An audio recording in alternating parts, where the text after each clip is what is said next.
Hi అండి. నమస్తే. అందరూ ఎలా ఉన్నారు? బాగున్నారా? మేము కూడా బాగున్నామండి. ఇదైతే ముందు వీడియోలో చూయించాను కదా! మా చెల్లి వాళ్ళు అందరూ వచ్చున్నారనేసి.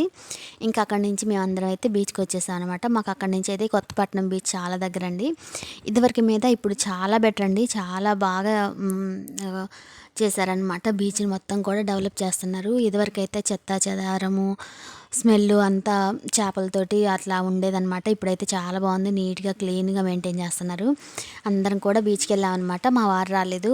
ఆయనకేదో పని ఉందని అయితే ఆయన వెళ్ళిపోయారు. ఇంకా పిల్లలు, మేము, మా తోడికోడలోళ్ళ పిల్లలు అందరం కలిసి బీచ్‌కి అయితే వచ్చేసామండి. ఫుల్‌గా ఎంజాయ్ చేశారనమాట పిల్లలైతే. నేనైతే ఎక్కువ మునగలేదులెండి.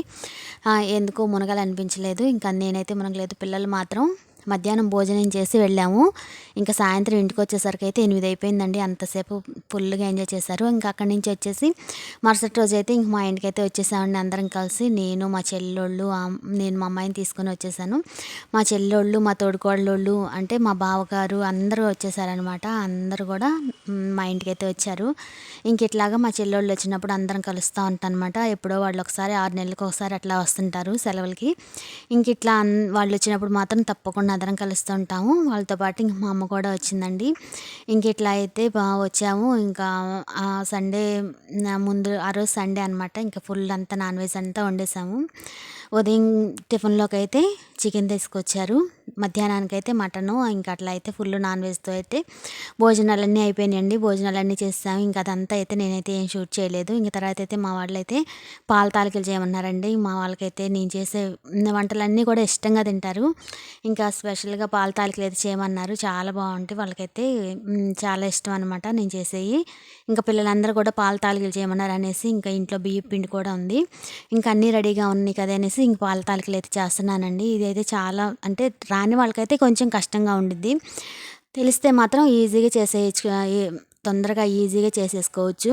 ఇంకా బియ్యం పిండిలో కొంచెం బెల్లం కలిపేసేసి వేడి నీళ్ళు పెట్టేసేసి బాగా కలిపేసామంటే పిండి అయితే బాగా స్మూత్గా బాగా వచ్చిందండి. ఇంకే వాటిని ఇలాగా మనము ఇట్లా ఈ రౌండ్స్ లాగా అట్లా చేసుకోవచ్చండి. ఇలా మనం ఈ షేప్లో చేసుకొని పక్కన పెట్టేసుకోవాలి. తర్వాత అయితే సగ్గుబియ్యం నానబెట్టుకోవాలండి. 1 గంట ముందే సగ్గుబియ్యం నానబెట్టి ఉంచేసుకోవాలి. బెల్లాన్ని అయితే కరగపెట్టి పెట్టుకోవాలి. ఇంకా బెల్లం అలాగే వేస్తే దానిలో డస్ట్ అంతా కూడా పాలల్లో పడి ఇంకా బాగోదు. ఇంకా అందువల్ల నేనైతే బెల్లం కూడా కరగపెట్టి పెట్టేశాను. తర్వాత సగ్గుబియ్యం కూడా నానబెట్టి పెట్టేశానండి. ఇంకా పొయ్యి మీద అయితే ఒక గిన్నె పెట్టేసేసి అందులో అయితే ఒక గ్లాసు నీళ్ళు అయితే పోసాను. ఎక్కువ నీళ్లు పోయకూడదండి పాల తాలికల్లో.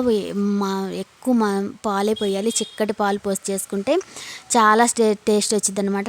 ఎంత చిక్కగా పాలు అయితే అంత టేస్ట్ అనమాట పాల తాలికలకి. నేనైతే 1.5 లీటర్ పాలు పోసి మా పాల తాలికలు అయితే చేశాను. ఎందుకంటే చాలామంది ఉన్నాం కదా, పిల్లలు, మేము, ఇంకా అందరం మా తోడికోడలోళ్ళ పిల్లలు అందరం చాలామంది ఉన్నాం కాబట్టి 1.5 లీటర్ పాలతో అయితే పాల తాలికలు చేశానండి. ఇంకా ఒక పక్క నుంచి అయితే డ్రై ఫ్రూట్స్ కూడా అన్నీ ఫ్రై చేసి పెట్టేశాను నేతిలో. ఇంకా గిన్నెలో నీళ్లు పోసేసి బాగా మరిగించిన తర్వాత అందులో అయితే సగ్గుబియ్యం వేసి బాగా ఉడకనివ్వాలండి. ఇంకా అవన్నీ ఉడికేలోపు ఇంకా అన్నీ రెడీ చేసుకుంటున్నాను అనమాట నేను. ఇంకా అదంతా కాగిన తర్వాత సగ్గుబియ్యం బాగా ఉడికిన తర్వాత పాలైతే పోసేసుకోవాలి. పాలంతా బాగా మరగాలండి. పాలు బాగా మరిగిన తర్వాత అందులో మనం ముందుగా రెడీ చేసి పెట్టుకున్నాం కదా తాలికలు, బియ్యం పిండితో తాలికలు రెడీ చేసి పెట్టేసుకున్నాం కదండి, ఆ తాలికలను అయితే ఇందులో అయితే వేసేసుకోవాలండి.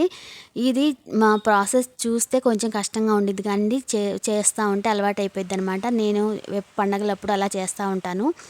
నాకు అలవాటే. ఇంకా మా వాళ్ళకైతే ఇవన్నీ వాళ్ళకి చేత కాదనమాట. ఇంక వాళ్ళు వచ్చినప్పుడు అడిగిని చేసి పెడతా ఉంటాను. ఇంక పాలంతా బాగా మరిగిన తర్వాత మనం చేసుకున్న తాలికలు ఉన్నాయి కదా బియ్య పిండితోటి, ఇంకా అవన్నీ కూడా పాలల్లో వేసేయాలి. వేసిన తర్వాత ఎక్కువ తిప్పకూడదండి. మనం ఆ పచ్చి మీద తిప్పామంటే అవన్నీ కూడా ఇరిగిపోయి పాలల్లో కలిసిపోతాయి. వెంటనే అయితే గంటి పెట్టి తిప్పకూడదు. ఊరికి అలాగా సైడ్కి అట్లా ఊరగా తిప్పేసేయాలి. గంటి పెట్టి అయితే అదే పనిగా అయితే తిప్పకూడదండి. నేను లాస్ట్లో కొంచెం బియ్య పిండి పక్కన పెట్టేసుకున్నాను. దానిలో కొంచెం వాటర్ కలిపి పక్కన పెట్టేసుకోవాలి. దాన్ని అయితే లాస్ట్లో మనము తాలికల్లో లాస్ట్ కలిపామంటే అయిపోయిన తర్వాత కొంచెం థిక్నెస్ అయితే వచ్చిందండి. పాల తాలికలు కొంచెం థిక్గా ఉంటే బాగుంటాయి కదా. ఈ బియ్య పిండిలో కొంచెం వాటర్ కలిపేసేసి పక్కన పెట్టేశాను. తాలికలు చేసిన పళ్ళెంలోనే పెట్టేశాను అనమాట. దానిలో వాటర్ కలిపేసి పక్కన పెట్టేశాను. అంటే ఇంకా లాస్ట్లో వస్తుంది అనగా ఒక 5 నిమిషాల ముందైతే తాలికల్లో వేసేసామంటే చిక్కబడిద్ది అనమాట. ఇంకా అందువల్ల అయితే కొంచెం ఎంతండి, 1 స్పూన్ పిండి తాలికలు చేశాను కదా, ఆ పిండినే ముందుగా అయితే తీసి మర్చిపోయాను. ఇంకా అందుకే తాలికలు ఉన్నాయి కదా, అవే 4 తీసేసి ఇంకా వాటిలోనే వాటర్ కలిపేసేసి పక్కన పెట్టేసేసాను. ఇంకా ఇదంతా ప్రిపేర్ చేసేసే లోపు నేను యాలకులు కూడా దంచుకుంటున్నానండి. పంచదార వేసేసి మనకి ఇలా అమూల్ దస్తాలు ఉంటాయి కదా, చిన్న చిన్న అమూల్ దస్తా దాంట్లో అయితే వేసేసి పంచదార యాలకులు వేసేసి బాగా నూరుకుంటున్నాను. మిక్సీ గిన్నెలో కూడా వేసుకోవచ్చు. నేనైతే దీంట్లో వేసేసి నూరేస్తున్నాను అనమాట. ఇంకా ఇలా అన్నీ రెడీ చేసి పెట్టేసుకున్నామంటే మనకి చాలా ఈజీగా అండి, చాలా తొందరగా అయిపోయింది అనమాట. ఇంక ఇలా పాలు అన్నీ బాగా పాలల్లోనే ఈ తాలికలు అనేవి బాగా ఉడకాలండి. మనకి ఉడికింది ఒక స్పూన్ పెట్టేసి దాని మీదే ఇట్లా గుచ్చామంటే మనకు అర్థమైపోయిద్దండి ఉడికింది లేనిది అనేది. దానిలో పచ్చి అంతా పోయేలాగా మీడియం ఫ్లేమ్లో పెట్టేసేసి బాగా ఉడికించాలి. పాల తాలికలను అయితే పాలల్లో ఉడికితేనే దాని టేస్ట్ అయితే వచ్చిద్దండి. ఇంకా పాల తాలికలు మొత్తం బాగా ఉడికిన తర్వాత మనం బెల్లం కరగపెట్టుకున్నాం కదా, బెల్లాన్ని కరగపెట్టుకున్నది కూడా ఆ పాల తాలికల్లో అయితే వేసేయాలి, పాలల్లో అయితే వేసేయాలి. బెల్లం పరంగా వేస్తే ఏంటంటే పాలు అయితే విరిగిపోతాయండి బెల్లం వేస్తే. నేను అందువల్ల అయితే లాస్ట్లో ఆ పాల తాలికలన్నీ ఉడికిన తర్వాత బెల్లం కరగబెట్టినవి అయితే మనకి అది ఉంటుంది కదా, బెల్లం కరగబెట్టిన వాటర్ అయితే దానిలో కలిపేస్తున్నాను. ఇలా అయితే మనకి టేస్ట్ బాగుంటుంది. దానిలో ఏదైనా డస్ట్ పార్టికల్స్ ఉన్నా కానీ పోతాయి. మళ్ళీ కూడా మనకి పాలు అనేవి ఇరిగిపోకుండా వస్తాయండి. చాలా బాగుంటుంది టేస్ట్ అయితే. ఇంకా లాస్ట్లో అండి ఇదంతా కూడా పాల తాలికలు బాగా ఉడికినవి అనుకున్న తర్వాత మాత్రమే బెల్లం వేయాలండి. ఇంకా బెల్లం కలిపిన తర్వాత ఇంకా యాలకులు అయితే దంచి పెట్టుకున్నాను కదా, ఆ యాలకుల పొడి కూడా అందులో వేసుకున్నాను. ఇంకా లాస్ట్లో అయితే డ్రై ఫ్రూట్స్ కూడా వేయించి పెట్టేశాను కదా, డ్రై ఫ్రూట్స్ ఇంకా అవి కూడా వేసేసి బాగా కలిపేసి మూత పెట్టేసేయాలండి. దీనిలోకి అయితే కాంబినేషన్ అయితే మనకి గట్టిపప్పు ఉంటుంది కదా, గట్టిపప్పు చేస్తే టేస్ట్ మాత్రం అదిరిపోయిద్దండి.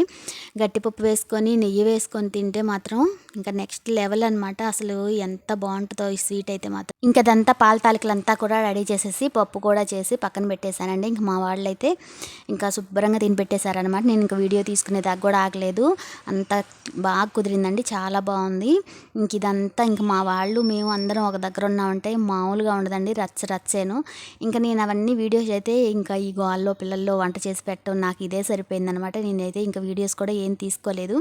ఇంకా తిన్ని కడుక్కోవడం, వంట అంతా క్లీన్ చేసుకోవడం, వంట అంతా క్లీన్ చేసుకోవడం ఇంక ఇవే సరిపోయినాయి అనమాట. నాకు వీడియోస్ తీసుకుందాం అన్న ఐడియా కూడా రాలేదనమాట. ఈ పనులతోనే సరిపోయినాయి.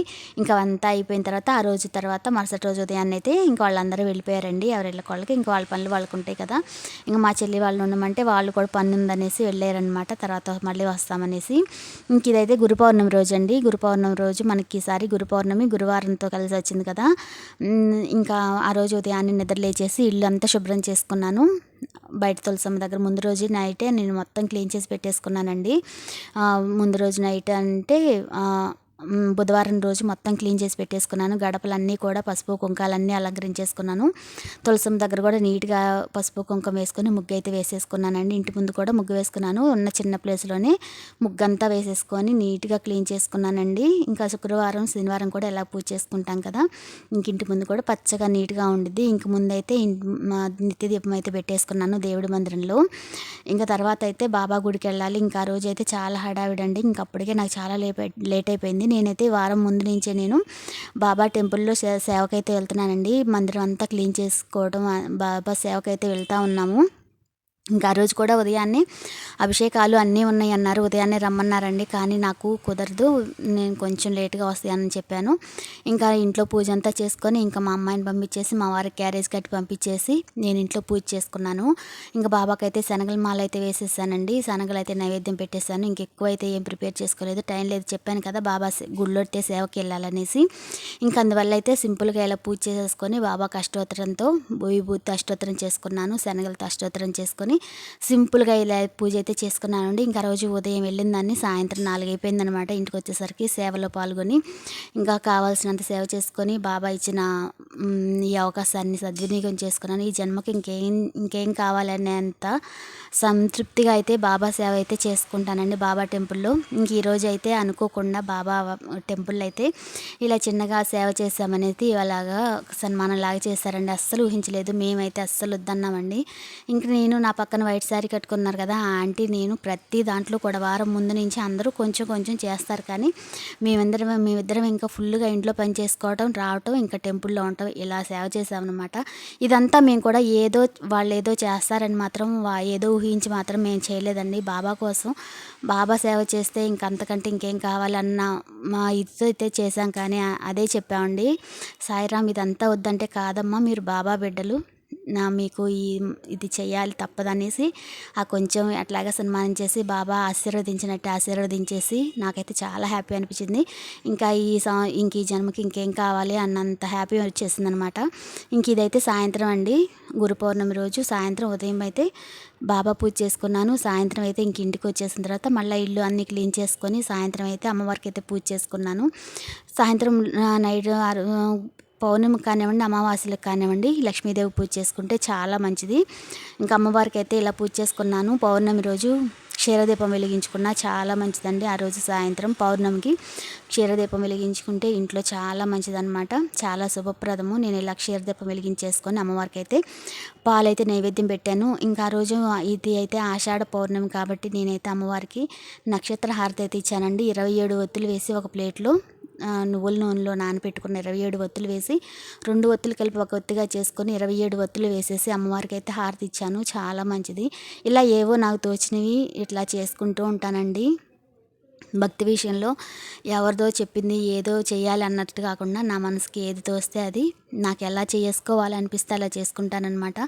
దేవుడి మీద భారం వేసేసి ఆయన మీద నమ్మకం ఉంచి నేను ప్రతిదీ ఇలా చేసుకుంటాను. నా పూజ ఎలా ఉంది, గురు పౌర్ణమి పూజ ఎలా ఉంది అనేది అది తప్పకుండా కామెంట్స్లో చెప్పండి. ఇక ఇదేనండి ఈరోజు వీడియో. ఈ వీడియో కనుక మీ అందరికీ నచ్చినట్లయితే ప్లీజ్ లైక్ చేయండి, షేర్ చేయండి, సబ్స్క్రైబ్ చేసి మన ఛానల్ సపోర్ట్ చేయండి. ఒక్క లైక్ ఇచ్చి సపోర్ట్ చేస్తారని మనస్ఫూర్తిగా కోరుకుంటున్నాను. మరో మంచి వీడియోతో మళ్ళీ మీ అందరి ముందుకు వస్తాను. నమస్తే, థ్యాంక్స్.